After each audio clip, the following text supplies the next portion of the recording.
Good morning and welcome to Immigration Wednesdays. I'm the attorney Jeff Peek, and today we're going to talk about, can immigration search your cell phone when you come through an international checkpoint or airport?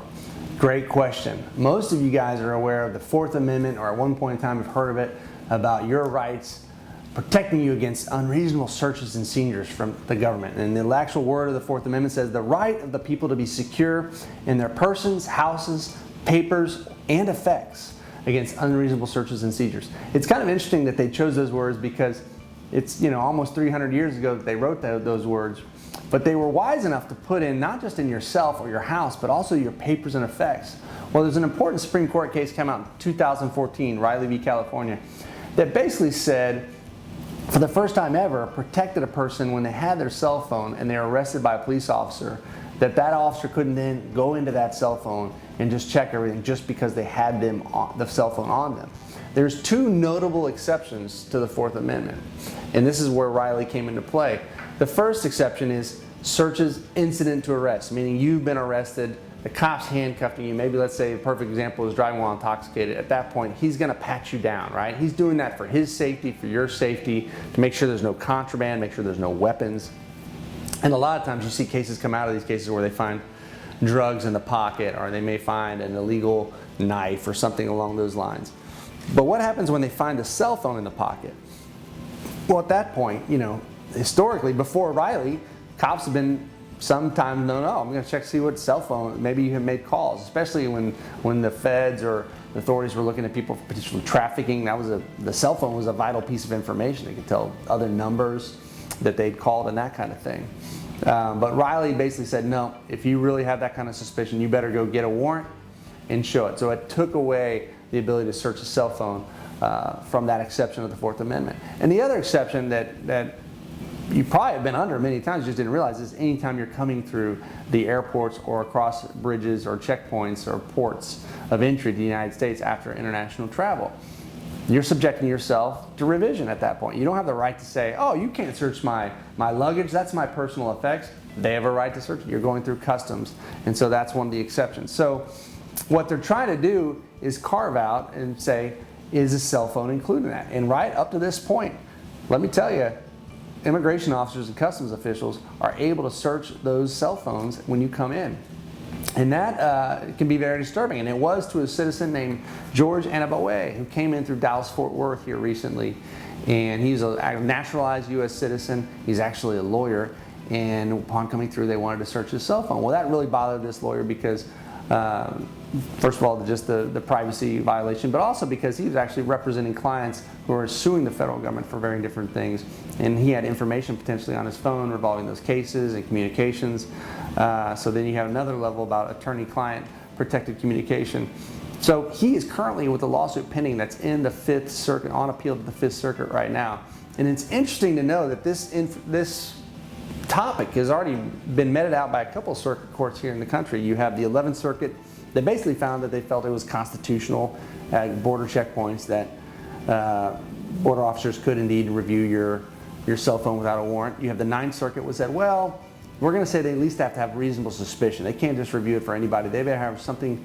We're going to talk a little about what reasonable suspicion is, but you better have some kind of objective, articulable fact that you can say why you need to review it. And then you have the 4th Circuit which says, hey, that's unconstitutional. You need a warrant. And then generally when you find disagreements among the circuit courts, that's when the Supreme Court will take it up to make a decision, so to cover all the courts.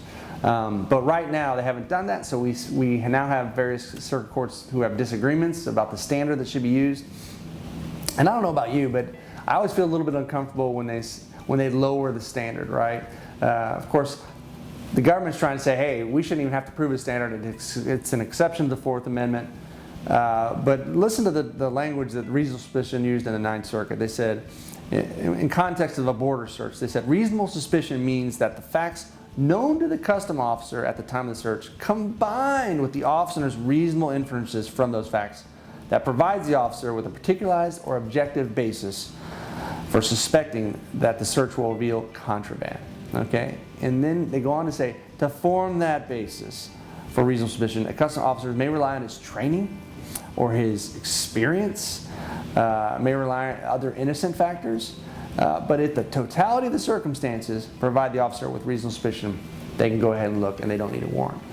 Well, I've seen enough arrest videos to know, and read enough arrest reports in my day to know it doesn't take long for an officer to say they had reasonable suspicion based on their training and experience.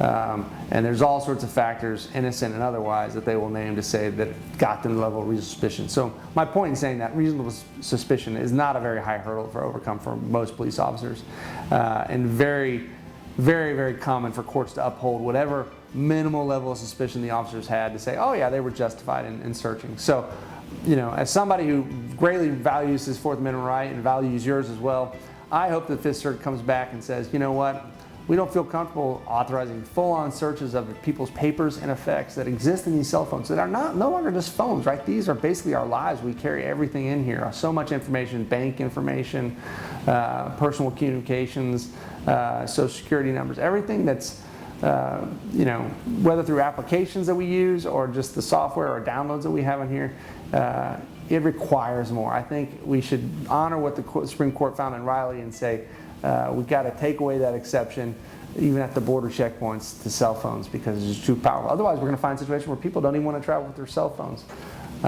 And we hope that doesn't come to that. So a little check-in about what's going on here in the Fifth Circuit with respect to Fourth Amendment searches at the border. And again, if you are somebody who is possibly going to be traveling abroad, you have to think now whether or not, because the law of the land right now is they can absolutely review your laptops and your cell phones, and that may not be something you're ready. I heard stories recently about a gentleman coming into the country who had pirated movies or music on his laptop and had to pay a fine. I've heard stories of young women who had been engaged and were coming to the United States on their tourist visa to get married, and officers reviewing and finding pictures of their bachelorette party and then denying them entry. So there's all sorts of ways that this could be used against you potentially, and you need to take precautions knowing that. All right, well, that's all I got today. Again, my name is Jeff Peek here with Peek and Tolan, and we'll see you next Wednesday with some more interesting immigration information.